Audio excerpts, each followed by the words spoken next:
Salve galera, aqui é o professor André Panza com mais um vídeo para o canal.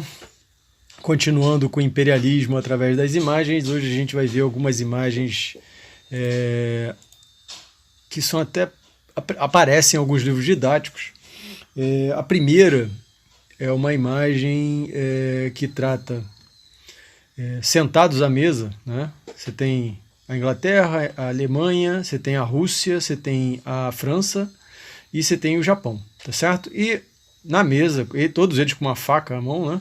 Então, principalmente a Alemanha, Inglaterra e Rússia têm uma faca à mão para dividir o que é a China, tá certo? Como se fosse uma grande pizza que é a China, e eles dividindo por partes. Bom, em pé, a gente tem aqui uma figura que representa um chinês, e aí você vê todo tipo de estereótipo que era publicado nos jornais sobre a China. É um cara de cor amarela, tá certo? Garras afiadas, como se fosse um ente demoníaco, tá certo? Então, com cara de mal e tudo mais. Bom,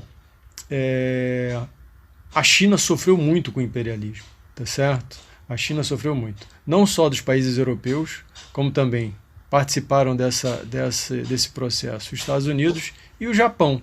O Japão, que era até então, também havia sofrido com o imperialismo, ele passa pela Revolução Meiji e ganha status de imperialista, tá certo? Principalmente na Ásia, onde ele vai entrar em conflito aí, conflito não chega a ser nas vias de fato, mas com os Estados Unidos, porque os Estados Unidos também tinham interesse na Ásia.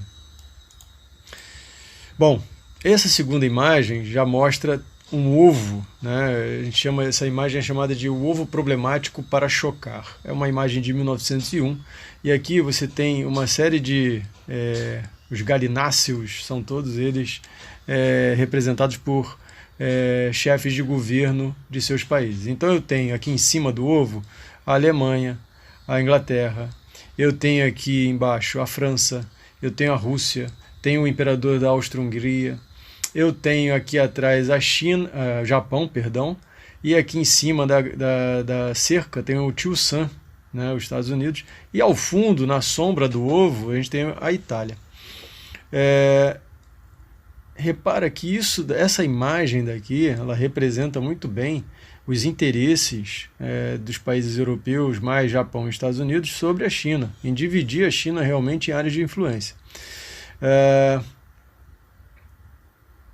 Esse processo com a China vai gerar, né, uma série de conflitos. O principal deles é a revolta dos Boxers, tá certo?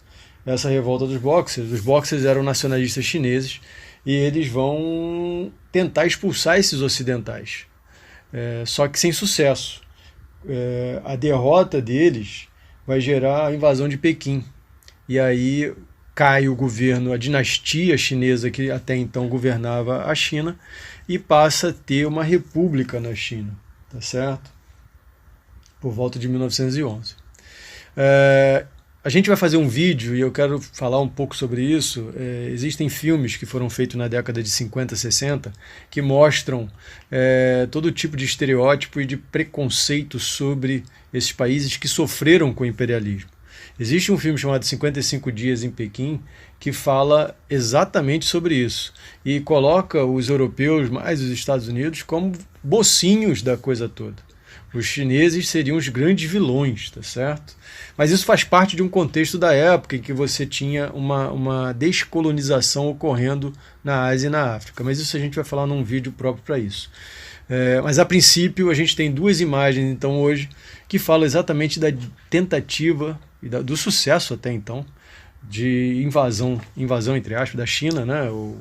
A invasão comercial, política e econômica da China, e a exploração, que tiveram sucesso tanto por europeus como Estados Unidos e Japão, tá certo? Bom, é isso, grande abraço, até!